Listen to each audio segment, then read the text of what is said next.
Bonjour, nous sommes le mardi 24 août 2021 avec une météo qui semble s'améliorer un tout petit peu, mais de toute façon, on arrive à la fin de la rentrée, on arrive à la fin de bon, des vacances estivales. On a une certaine forme de clarté avec un petit peu de soleil et une température qui est un petit peu élevée. Enfin, il fait pas chaud, mais il fait pas la canicule. Mais en tout cas, la température s'est rehaussée. On a quelques jours de beau temps, donc enfin, on a un jour d'ensoleillement aujourd'hui. Ben, faut en profiter parce qu'on ne sait pas de quoi sera fait demain. Bon, chaque jour suffit sa peine. Et en tout cas, on a eu une très mauvaise saison cette année-ci. Alors, je vous rappelle aussi qu'au niveau des incendies de forêt, après de nombreux pays qui ont subi les affres des catastrophes naturelles, notamment les inondations, ben, on se retrouve encore avec des feux de forêt. Bon, de nombreux pays ont subi les affres des incendies de forêt. Maintenant, c'est la Bolivie. Bon, alors, avec tout l'impact que ça va avoir sur la production agricole, puisque en fait le milieu forestier est un milieu naturel pour lequel il y a des productions agricoles de type forestier d'abord, et d'arbres fruitiers, et bien sûr d'élevage, tels que ovins, caprins, bovins, ovins, caprins, et tout cheptel qui peut être élevé dans les forêts. Dans les forêts. Et notamment tous les arbres fruitiers, et ce qui veut dire que cette année-ci, avec tous les incendies de forêt qu'on a pu entrevoir, c'est-à-dire en Sibérie, euh, France, Portugal, Turquie, Grèce, nord du Maghreb et maintenant Bolivie, eh bien, je vous prie de me croire que l'agriculture va être peut-être impactée. Et si elle est impactée, ben, on aura des hausses de prix au niveau des étals et c'est le consommateur qui en paiera le fruit de par l'absence, je veux dire, euh, par l'absence de voilà de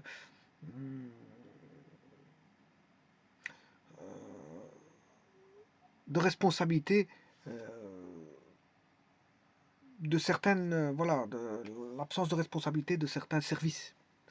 Je pense par exemple euh, aux communes qui doivent faire des nettoyages, des broussaillards voilà, le long des rues, enfin des routes et des rues et des chaussées pour éviter tout, euh, tout départ de feu de par l'effet de loupe d'une bouteille par exemple ou d'un feu de cigarette. Mais en tout cas, c'est vrai que l'être humain il est responsable, hein. Avant que ce soit les services communaux qui soient responsables bon, des incendies de forêt, ben, c'est d'abord la main de l'homme, hein. La main de l'homme, c'est celui qui a mis le feu, qui est d'abord le coupable numéro un. Que ce soit volontaire ou involontaire, c'est lui le coupable, hein. Des incendies volontaires, des incendies involontaires, mais c'est les personnes qui ont mis le feu qui sont coupables avant toute autre chose, avant de dire que c'est les communes et les services des forêts ou les services de surveillance euh, des fronts d'incendie, ben, avant de dire que c'est ces personnes-là, c'est d'abord celui qui a allumé le feu. C'est lui qui est responsable. Bon. Par contre, maintenant, en second plan, les responsables, c'est ceux qui n'ont pas fait attention, n'ont pas vu venir les incendies et qui ont laissé proliférer de tels incendies, et, et notamment l'équipement qui devrait être à jour contre des incendies de forêt, mais qui ne le sont pas. Je pense par exemple à des tuyauteries qui devraient passer dans les forêts, hein. On devrait mettre voilà, pour ceux qui sont proches de la mer, je pense à certains pays qui sont proches de la mer, ben, le tout c'est d'aller tirer de l'eau de la mer et de faire des canalisations en cas d'incendie, ben, pouvoir pomper cette eau-là euh, et envoyer vers les feux de forêt. Voilà, c'est simple comme bonjour. Et de temps en temps, ça fait pas de tort d'arroser même avec de l'eau de mer. Bon, les forêts, vous allez me dire, ouais, c'est salé, ça attaque les sols. J'en sais pas plus, mais en tout cas, ça fait toujours bien que une forêt s'abreuve, même si c'est de l'eau salée, on s'en fout. Du moment quand elle a soif, la forêt. Je veux dire, quand il y a une canicule, ça fait pas de tort d'arroser les forêts, même avec de l'eau de mer. Maintenant, il ne faut pas le faire souvent, puisque c'est vrai que c'est salé. Mais maintenant, autant penser à Si c'est ça, il faut penser à l'eau dessalée, hein. On pense à l'eau dessalée pour aller, voilà, abreuver les forêts. Il ne faut pas les laisser, on ne laisse pas jamais des forêts, je veux dire, s'assécher par un temps de canicule. Une forêt, ça a soif comme un être humain, ça a soif, c'est tout. Donc, de temps en temps, ça fait pas de tort d'envoyer voilà, de l'eau, même voilà, gratuitement comme ça à la forêt. La forêt, la soif. Maintenant, il existe aussi des techniques du goutte à goutte. Rien n'empêche de faire du goutte à goutte, hein. On n'est pas obligé de faire, voilà, d'envoyer des tonnes d'eau. Quoique c'est possible, je veux dire, il suffit de faire des pompages de la mer et de dessaler, et puis on envoie vers des tuyauteries pour envoyer vers des zones, voilà, et abreuver les forêts. On ne laisse jamais une forêt comme ceci s'échauffer continuellement et subir la canicule, hein. Bon, une forêt, ça s'entretient. Et le premier entretien, c'est d'abord bon, l'arroser. On arrose. Même s'il y a des grandes étendues, on est d'accord, mais on peut faire des petites parcelles par l'entremise voilà, de l'eau de mer, dessalée. Bon, ceci étant dit, donc il faut surveiller un petit peu les forêts, et ça c'est pour n'importe quel pays au monde, parce que les forêts c'est utile pour bien sûr les populations locales, mais aussi pour les êtres humains. Les êtres humains, bon, c'est la faune et la flore. Dire faire subir du mal aux forêts, c'est d'abord avant tout bon, tuer la faune et la flore, c'est tuer des animaux, hein. C'est tuer des animaux, c'est tuer voilà, tout ce qui, le vivant, c'est tuer le vivant. C'est une catastrophe. C'est une catastrophe. Je pourrais me croire qu'aussi, il y a aussi l'impact sur des êtres humains, parce qu'il y a aussi des êtres humains qui ont été pris dans les incendies, hein. Donc, d'un incendie volontaire, on se retrouve avec mort d'homme. Voilà. Et donc, les responsables, bon, doivent être tenus pour responsables des faits, hein. Voilà. Celui qui a créé ces incendies-là sont les propres responsables de ces incendies. Ils doivent payer les conséquences, voilà, de ces feux de forêt. Voilà, donc il ne faut pas laisser des personnes euh, voilà, courir les rues alors qu'elles ont fait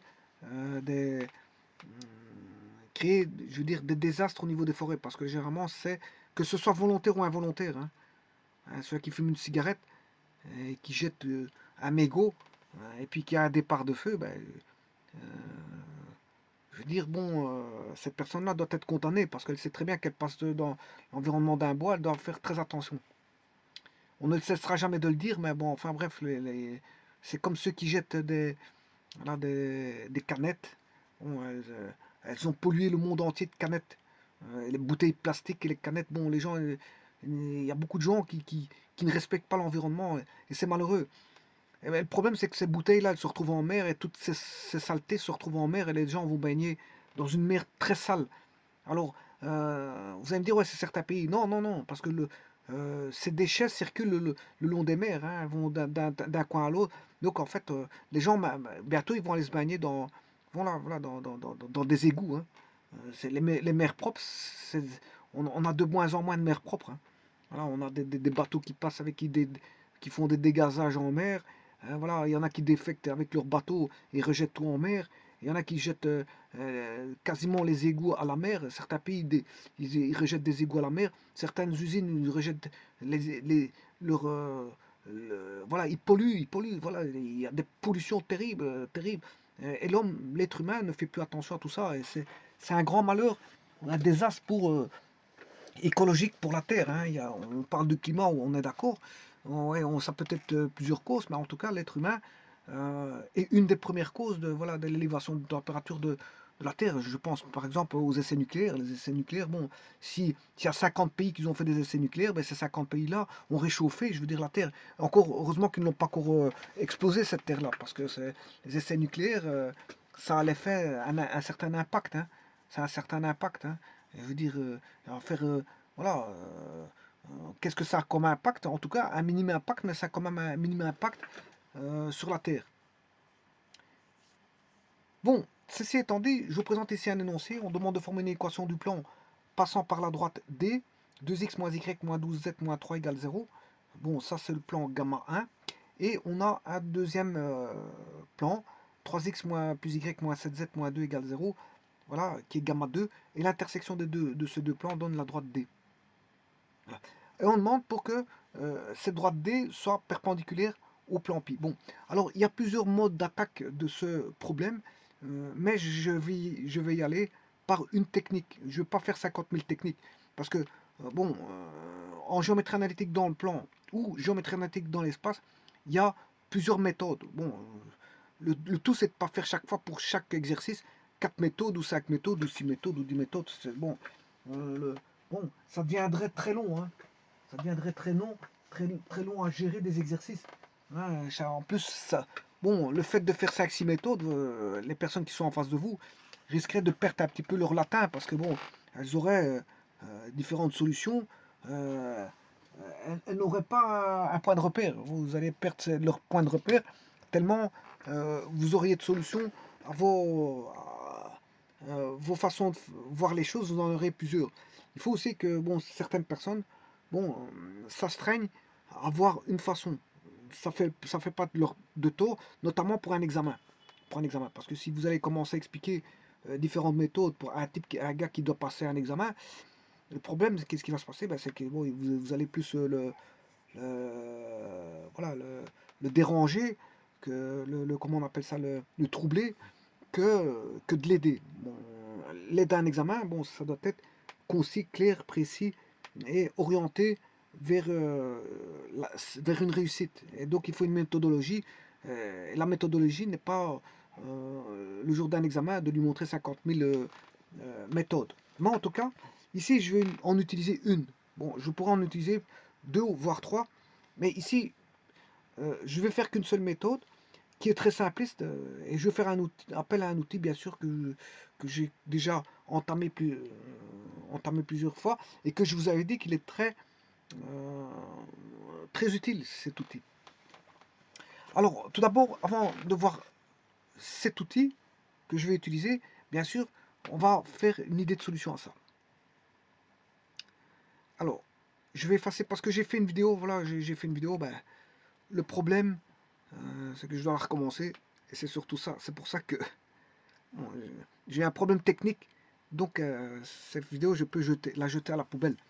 Ce qui veut dire que j'ai déjà fait entamer beaucoup de calculs, mais le problème, c'est que j'ai perdu cette vidéo, donc il faut que je recommence tout. Mais ça va aller vite, ça va aller vite, puisque j'ai déjà tout qui est mis en place. Euh, voilà, tout est préparé, hein, j'ai plus qu'à parcourir. Simplement ici, je vais donner quelques explications pour l'idée de solution.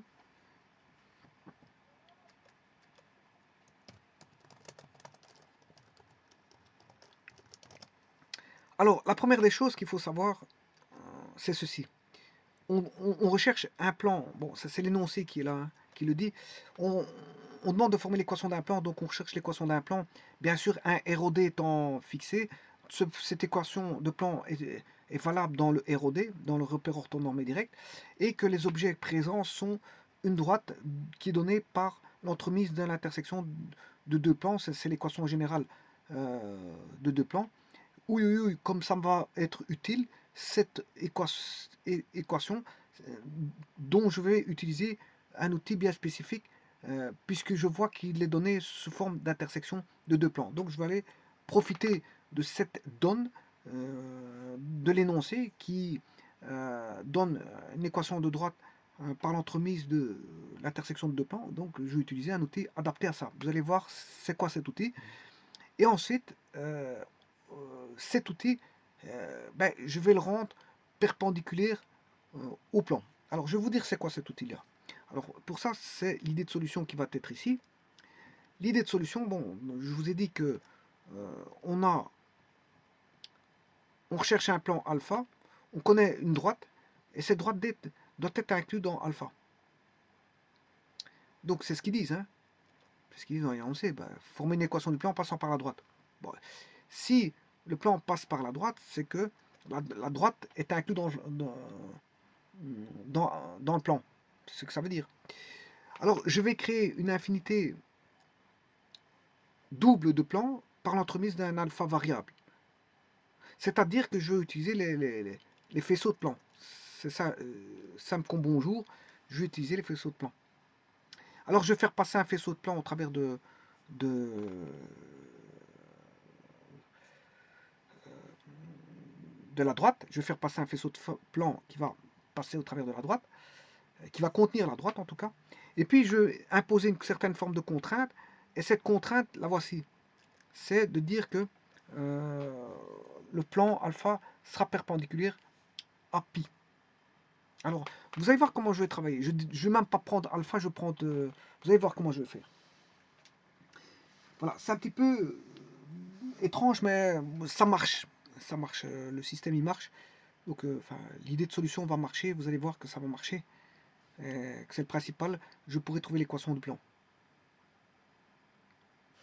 Alors, comment ça se passe? Bon, tout d'abord, on a, je vous ai dit, une droite.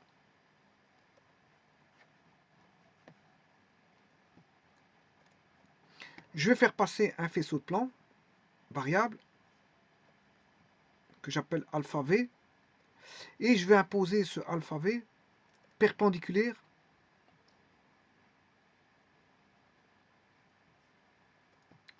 au plan pi. Voilà.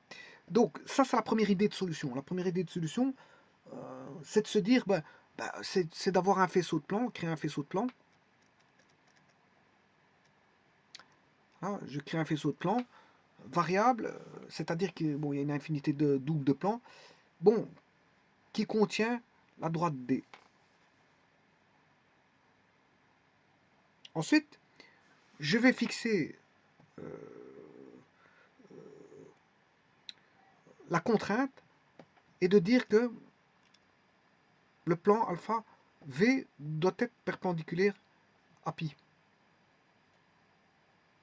Et de cette façon-là, j'aurai alpha fixe. Parce que là, il est variable, hein, on a une infinité double. D'une infinité double, je vais passer à une infinité simple. Ensuite, d'une infinité simple, je vais passer à un seul plan. Quand je dis une infinité double, c'est une infinité double de plans. Hein. Quand je dis une infinité simple, c'est une infinité simple de plans. Et puis, je vais passer à un plan. Et ce sera là le plan fixe qui sera perpendiculaire au plan pi et qui passera par la droite D. Donc, il n'y aura qu'un seul plan qui sera, passera par la droite D et qui sera perpendiculaire au plan pi. Mais, pour traiter ce problème-là, je vais faire appel à, bien sûr, à l'origine du ROD. Je vais créer, il y a le ROD, il est fixé, hein, on a le ROD qui est là, voilà, avec l'origine. Alors, l'origine va venir en aide, pourquoi faire? Je vais faire passer alpha V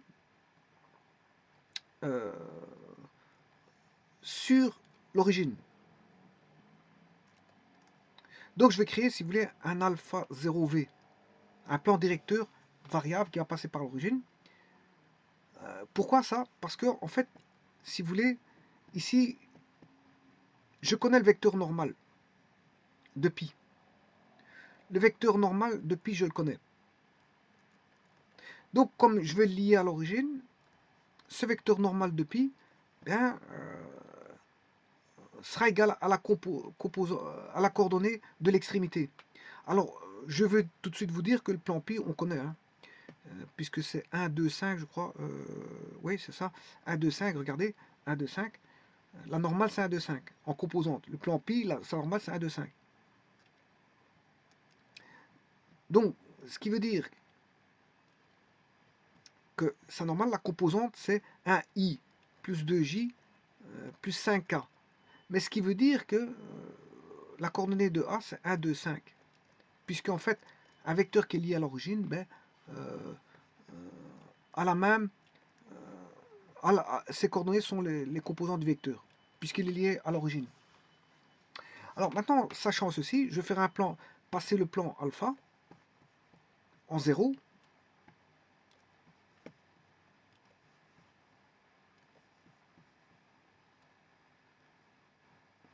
Je vais le faire passer en 0, plan directeur, qui va contenir le point 1, 2, 5.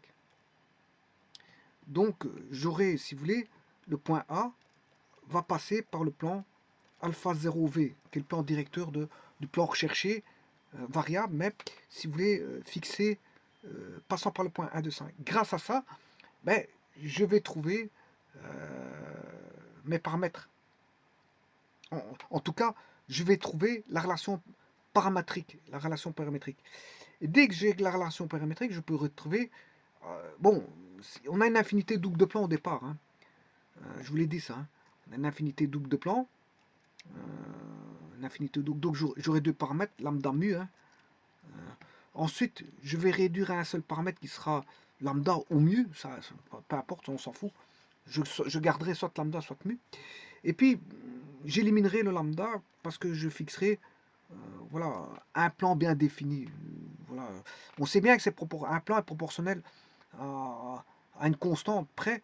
Ben, je vais éliminer cette constante de proportionnalité pour fixer un plan bien précis, l'équation d'un plan précis. Alors qu'on sait bien que ce plan-là est proportionnel, tout plan est proportionnel à ce plan. Hein, si vous écrivez 2x plus 3y plus 5z moins 2, mais j'aurais pu écrire 10x plus 6y plus 10z moins 4, c'est le même plan. J'ai fait x2.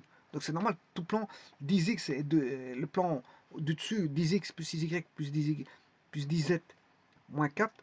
Et l'autre en bas, ils sont proportionnels. Hein. Le facteur c'est 2. J'ai fait... je me suis trompé là. Oui, ici c'est pas 10x. Si je mets un facteur de 2, c'est 2 fois 2, ça fait 4. 2 fois 3, 3 fois 2, ça fait 6. 5 fois 2, ça fait 10. Et moins 2 fois... Voilà. Là c'est bon. Le facteur, c'est 2. Donc, c'est 2 fois 2x plus 3y plus 5z moins 2. Donc, c'est normal que toute proportionnalité par rapport à un plan, mais c'est le même plan. C'est le même plan.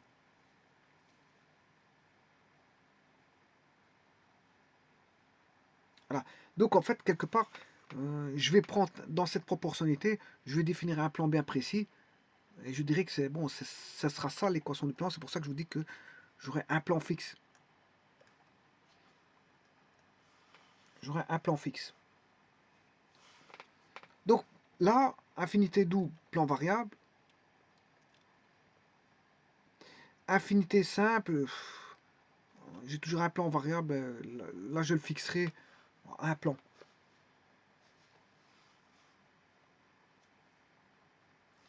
Alors, je vais entamer les calculs.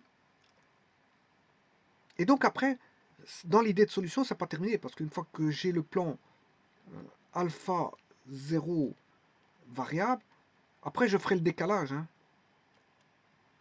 Je ferai le décalage pour retrouver, si vous voulez, le plan alpha. Ben, le décalage, il sera connu. Hein. Vous allez voir, il sera connu. Donc il faudra, une fois que j'ai le décalage, il sera connu. Bon, si vous avez compris plus ou moins les explications de l'idée de solution, eh bien, c'est simple, les calculs c'est simple, hein. Vous allez voir que c'est simple. Le tout c'est de bien comprendre les idées de solution, c'est simplement ça. Bon, eh bien on va entamer ça. Voilà. Donc j'ai la droite D. J'ai la droite D. Bon, avec cette droite D, elle est donnée sous forme de l'intersection de deux plans. Donc, vous voyez que, d'ailleurs je vais le nommer, hein, j'ai le plan gamma 1 et gamma 2. Donc, la droite est vue comme intersection de deux plans. Là, j'ai gamma 1 et là, j'ai gamma 2. Bon, je vais créer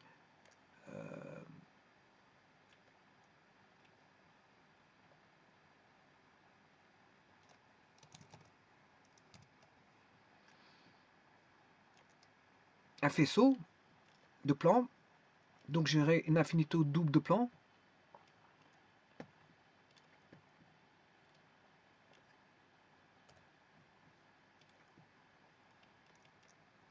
Alors, vous voyez qu'il y a deux paramètres, donc c'est pour ça que je vous dis qu'il y a une infinité double de plans. Hein. Ça veut dire que si vous avez mu fixe, mais lambda est variable, c'est une infinité simple.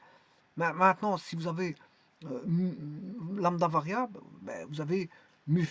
Enfin, si vous avez lambda fixe, vous avez mu variable, vous avez une infinité en cours simple, une infinité simple plus une infinité simple, ça fait une infinité double de plan.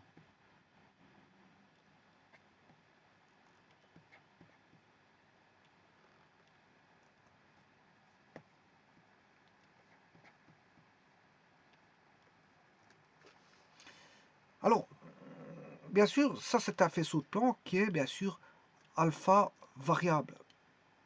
Alpha variable. Alors c'est bien l'équation d'un plan, hein, je vais vous montrer tout de suite. C'est 2 lambda plus 3 mu moins lambda moins mu y moins 12 lambda moins plus 7 mu z moins 3 lambda moins 2 mu égale 0. Ça c'est mx. J'ai oublié mon x, je vais l'écrire correctement parce que sinon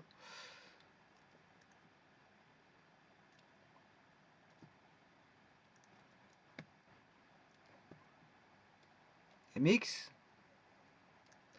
plus ny plus pz plus q égale 0. Donc c'est l'équation d'un plan. Le faisceau de plan est l'équation d'un plan qui est alpha v, c'est alpha v. Alors je vous rappelle que lambda mu doivent être différents de 0, 0. En d'autres termes, bon, lambda mu appartiennent à R carré tel que, sauf bien sûr 0, 0. Bon, voilà, donc ça, on sait bien que c'est devoir le en réel, bon, mais pas mettre 0, 0, c'est ça que ça veut dire. Alors, ce qu'il faut savoir aussi, c'est que alpha v ici, qui est le faisceau, ben, ici on a gamma 1 et gamma 2. Bon, alors il y a deux cas de figure qui peuvent se présenter. Si on examine donc l'ensemble des points x, y, z, bien, tout d'abord, on a l'équation d'un plan mx plus ny plus pz plus q égale 0 pour alpha v, que lambda mu doit être différent de 0, 0 et que ce sont des réels.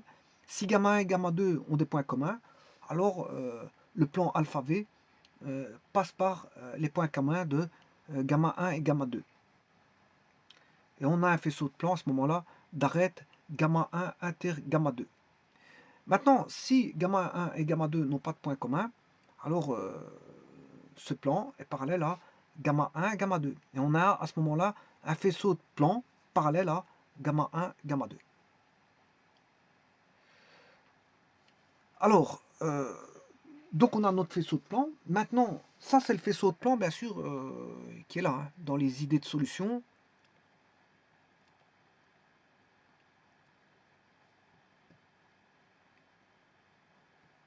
Je viens de créer alpha v. Donc c'est le plan en vert là. Alpha v contient la droite D. Alpha v contient l'intersection de gamma 1 et gamma 2. Je vais vous le dire maintenant. Il y a des points communs, de x, y, z, il y a des points communs. C'est l'intersection gamma 1 et gamma 2 qui est une droite. Donc la droite contient, enfin alpha v, alpha variable contient la droite D. Bon, je viens de créer un faisceau avec une infinité double de points, puisqu'il y a deux paramètres, contenant, donc c'est un faisceau, il y a une infinité double de plans. Une infinité double de plans, voilà, qui contient la droite D.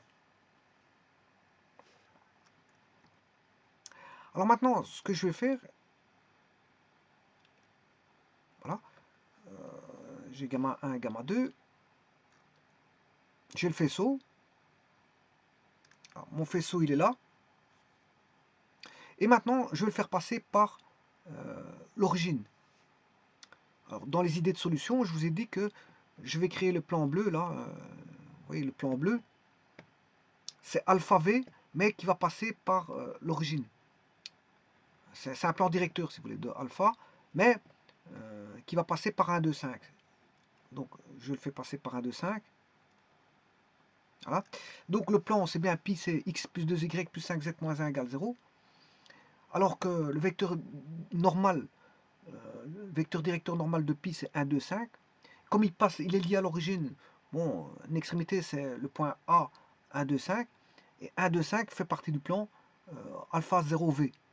Donc alpha, c'est-à-dire alpha passant par l'origine, c'est le plan directeur, mais variable. Passant par A. Ou si vous voulez, A appartient au plan alpha 0v.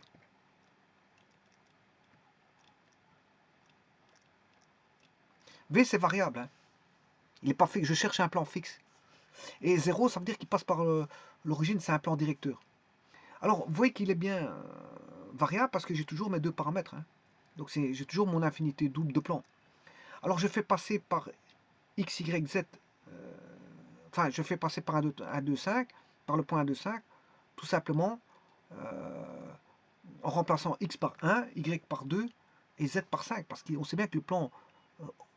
ouais, j'ai omis ceci parce que c'est un plan directeur. Hein. Il n'y a pas de terme indépendant. Hein. Dans un plan directeur, il n'y a pas de terme indépendant. Donc j'omets le moins 3, moins 2, mu. Bien sûr, je l'omets. Et voilà, j'ai ça, mais je le fais passer par 1, 2, 5. Alors à ce moment-là, je peux rechercher lambda en fonction de mu, avoir la relation.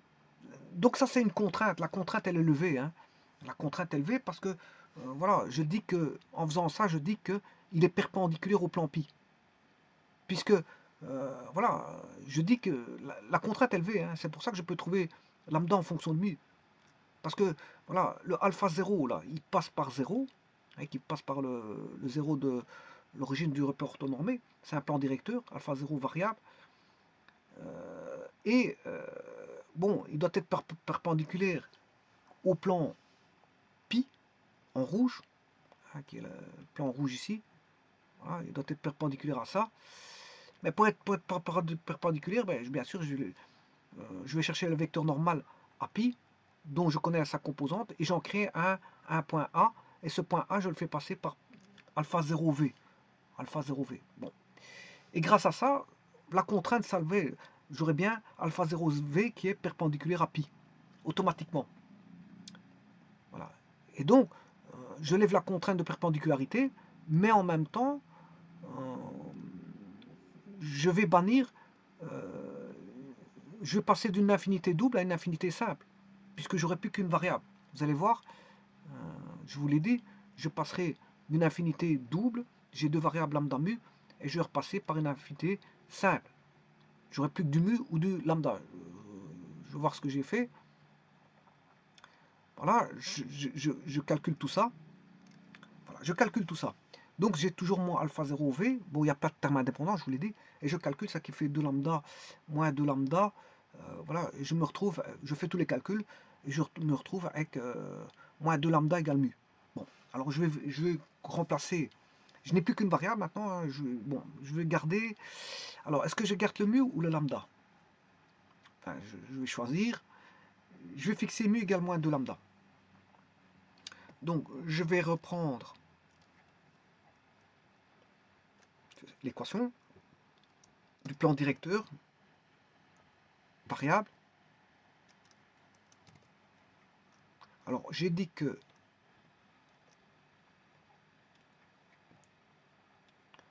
mu égale moins 2 lambda. Mu égale moins 2 lambda.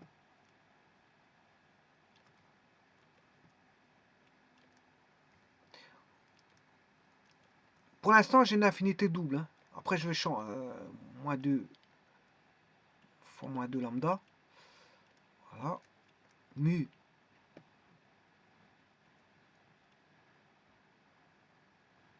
c'est moins 2 lambda.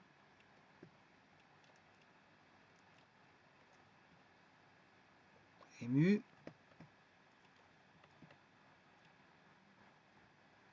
c'est moins 2 lambda. Voilà, et maintenant j'ai une infinité simple. Je suis passé à une infinité simple. J'ai plus qu'un paramètre, hein. J'ai éliminé un paramètre. Puisqu'il y en a un qui était interdépendant de l'autre. Ben, on avait une dépendance de l'un par rapport à l'autre. Donc la dépendance, c'est que moins de lambda égale mu. Et donc maintenant, j'ai plus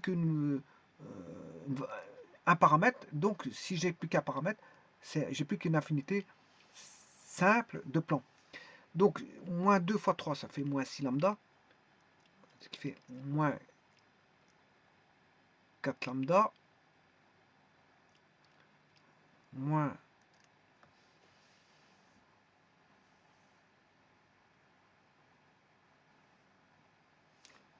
alors lambda plus de lambda.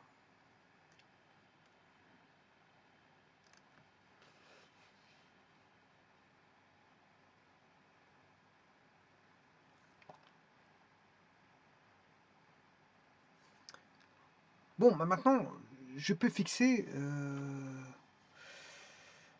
l'équation.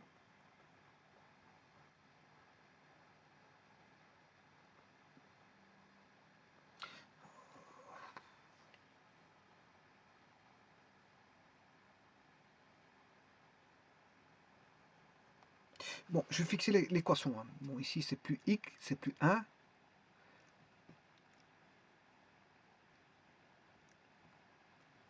L'équation pi alpha pi 0, ce sera x, y, z, bien sûr.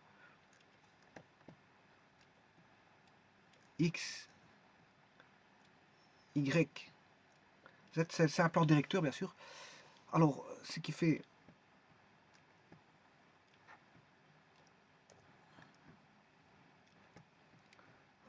moins 6, 3 fois moins 2, moins 6 plus 2, moins 4 lambda x. Lambda plus 2 lambda, ça fait 3 lambda, moins 3 lambda y,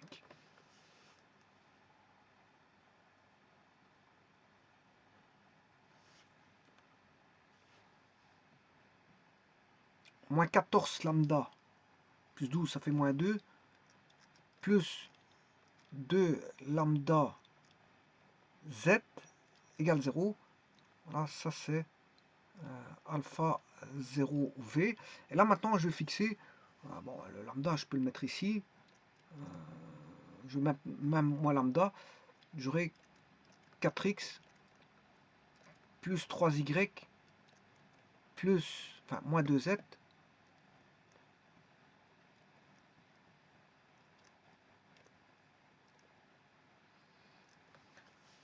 moins 2z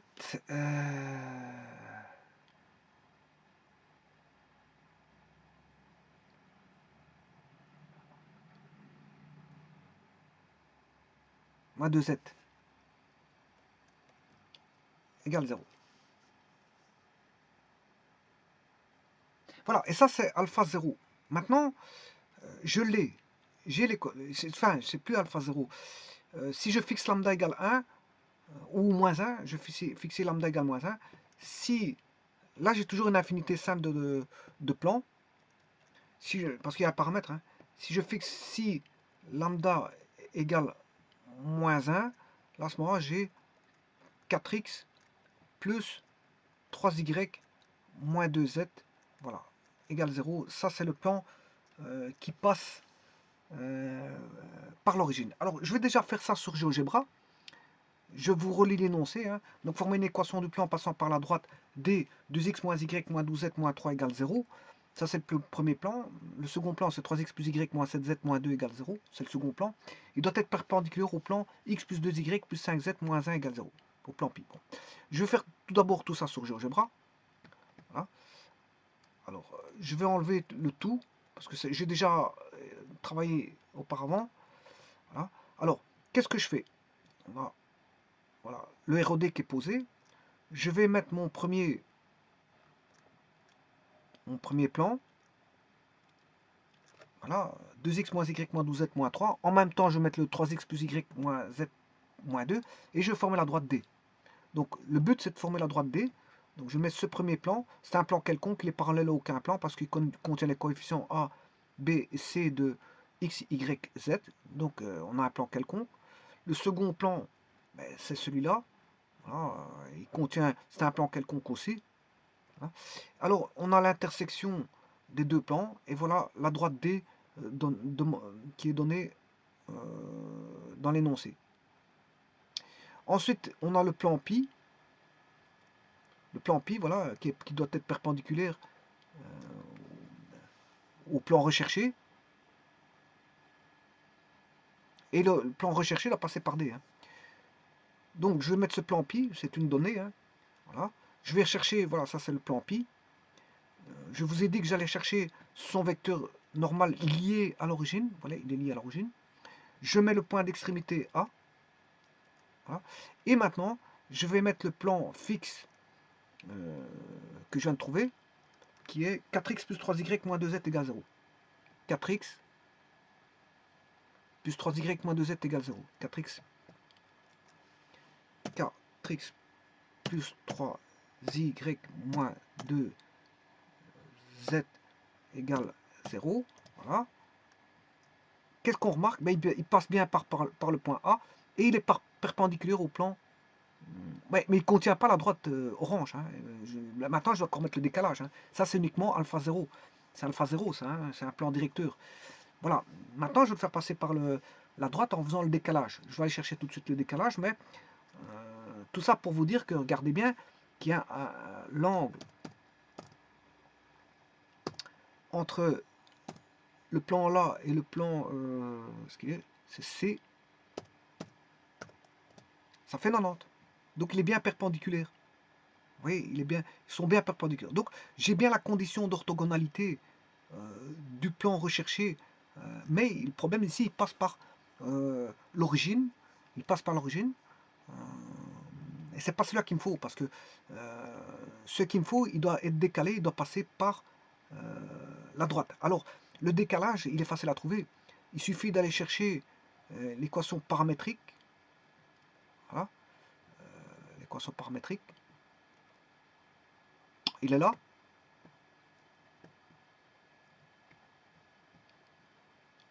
Là, c'est l'équation paramétrique.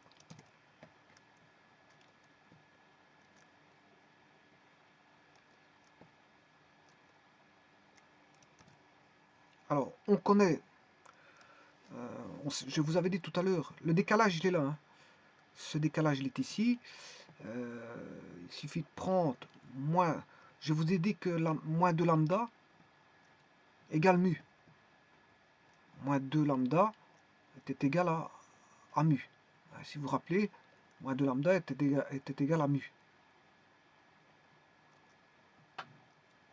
Voilà, c'est ici. Moins 2 lambda égale mu. Eh bien, je vais remplacer là-dedans pour trouver le terme indépendant. Donc, ce qui fait... bon, lambda, j'ai fixé égal à moins 1, je crois. Donc, ce qui veut dire... j'aurai lambda, j'ai fixé égal à moins 1. Ce qui fait 3. Moins 2 fois mu. Mu, c'est moins 2 lambda. Mais lambda, j'ai mis moins 1. Ce qui fait 3 moins 2 fois moins 2. Lambda vaut moins 1. Ce qui fait moins fois moins, ça fait plus. Plus. Moins 2 fois plus 2, ça fait plus. Ça fait moins 4. On a 3 moins 4. 3 moins 4, ça fait moins 1. Voilà, j'ai le terme indépendant. Donc, l'équation, je l'ai. Alors, lambda, j'avais fixé égal à moins 1. Hein. Je ne sais pas si vous en souvenez. Là, je l'avais mis ici. Lambda égale moins 1. Pour avoir cette équation-là. Hein. 4x plus 3y moins 2z. Et maintenant, je peux avoir le décalage qui vaut moins 1. Toujours avec le lambda égale moins 1. Connaissant le lambda égale moins 1, comme je connais la relation entre lambda et mu, et que j'ai pris lambda égale moins 1, mais je peux trouver 4x plus 3y. Donc, je vais le faire maintenant tout de suite. 4x plus 3y moins 2z moins 1 égale 0. Et voilà, il passe bien par la droite. En fait, il est parallèle. Hein. Il est parallèle, bien sûr. Il est parallèle. C'est normal parce que c'est le même plan, mais décalé d'une unité par rapport les coefficients directeurs. Ils sont proportionnels. Je dirais même, ils sont identiques. Hein. 4, 3, moins 2, 4, 3, moins 2. C'est la même chose, donc c'est le même plan, il est parallèle, mais simplement il n'est pas parallèle confondu, mais distinct parce que le terme indépendant n'est pas le même. Mais il y en a un, le terme indépendant vaut 0 pour le plan D, et pour le plan E, son terme indépendant vaut moins 1, donc il est décalé. Il y a un décalage. Il y a un décalage. Voilà, le décalage, je l'ai, c'est moins. Il est là. C'est le décalage.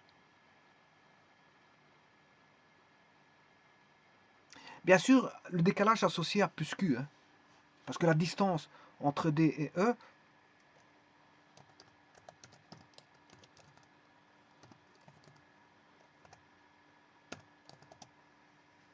voilà, quand je dis décalage, mais c'est associé au Q, hein, ça n'a rien à voir avec la distance, parce que la distance, elle fait 0,19. Pas confondre. Quand je dis décalage, c'est le plus Q, c'est ça que je veux dire. Hein. Voilà, faut comprendre ce que je raconte, parce que bon, quand je dis décalage, c'est pas une question de distance. Hein. Quand je dis décalage, c'est la valeur plus Q qui vaut moins 1 ici. Hein. Parce que si vous voulez la distance, c'est pas moins 1. Hein. Entendons-nous bien, hein, et voilà, je clarifie les choses, parce que pour certains pourraient croire que quand je dis décalage, c'est distance. Non, décalage pour moi, c'est la valeur de Q. Valeur de Q, voilà, dans l'équation. Donc vous voyez qu'ici, donc la méthode, vous voyez que c'est exactement ça. Si je reprends l'idée de solution, la méthode, ben, vous voyez que bon, c'est tout ce que j'ai raconté ici. Hein. J'ai bien une droite qui est l'intersection de deux plans. Je recherche un plan alpha, voilà, qui contient la droite D. Et ici, bien sûr, ce plan alpha recherché, bon, contient la droite D. Alors, ce plan, bien sûr, c'est celui-là que je mets en couleur parce que c'est vrai que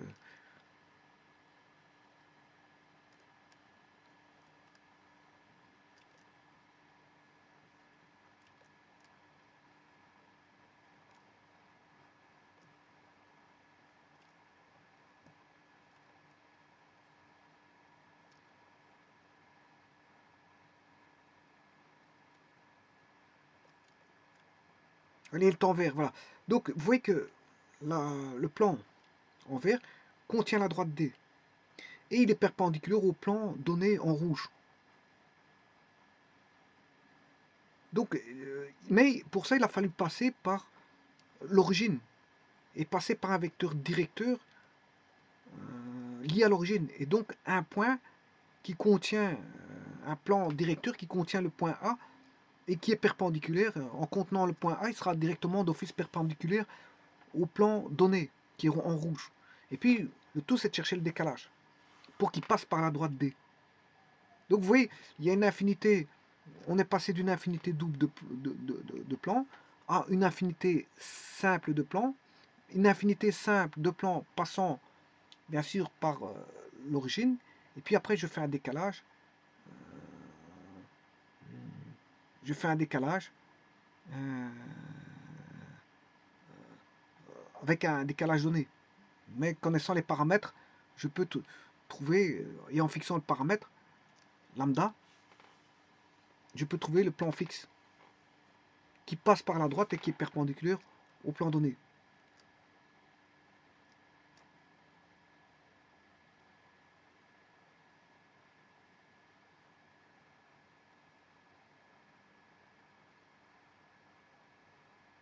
Dès que vous avez un paramètre, c'est une infinité simple. Si vous avez deux paramètres, c'est une infinité double. Si vous avez trois paramètres, c'est une infinité triple. Et ainsi de suite. Hein. Bon, ça se passe comme ça. Donc tant que vous avez encore un paramètre, c'est une infinité simple. Voilà, si vous extrayez le paramètre, en fixant le paramètre, là vous n'avez plus qu'un plan bien défini. Hein. L'équation d'un plan bien défini.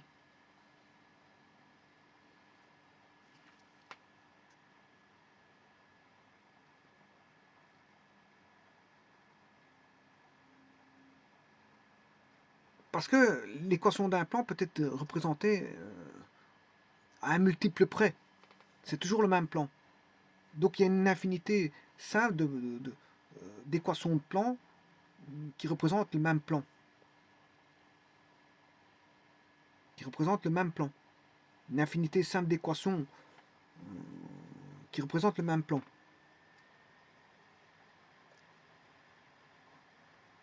Le même plan fixe. Donc ça c'est lambda égale le lambda proportionnel au plan.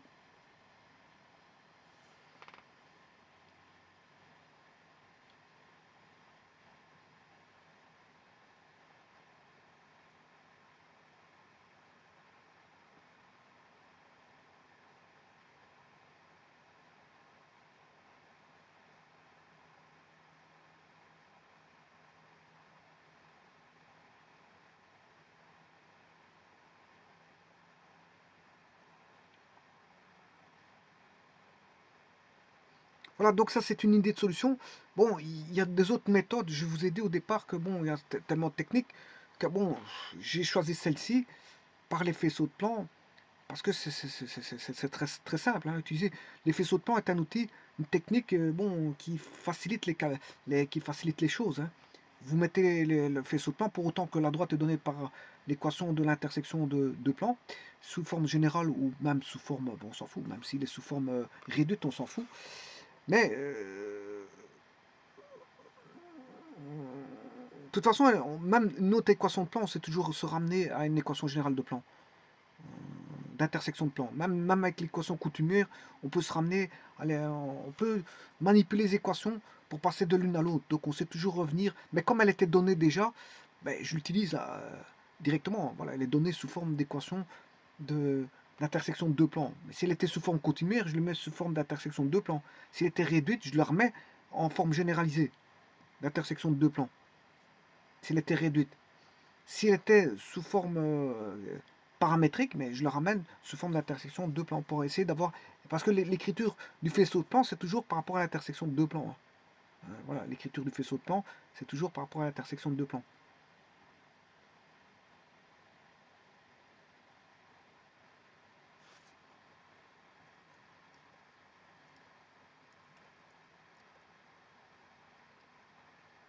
Donc il y a une contrainte que la droite passe par le plan, c'est le faisceau de plan qui va clarifier la contrainte. Mais après, bon, il suffit de faire passer un point de passage pour clarifier la deuxième contrainte de perpendicularité. Ben, on manipule un vecteur, enfin un plan normal, ce plan normal au plan pi, mais ce plan normal au plan pi ben, contiendra un point dont ce point est l'extrémité du vecteur normal du plan pi lié à l'origine, tout simplement. Et donc ça, on va lever la seconde contrainte comme ceci, et puis on peut rechercher la lambda. Et puis une fois qu'on a le vecteur, bien sûr, le plan directeur, ben, on va rechercher le décalage, c'est-à-dire le plus q. La valeur plus mx plus ny plus pz plus q. On va rechercher le plus q par le décalage, puisqu'on connaît lambda, que vaut-il, et l'interdépendance entre lambda et mu. Connaissant tout ça, ben, je peux trouver le terme indépendant, parce que le terme indépendant est donné voilà, dans l'expression du faisceau de plan, au travers de lambda et mu. Là, ici. Connaissant ceci, connaissant la fixation de lambda égale moins 1, connaissant mu est une fonction de lambda, je sais déterminer ceci qui vaut moins 1 quand lambda vaut moins 1. Et là, j'ai le décalage.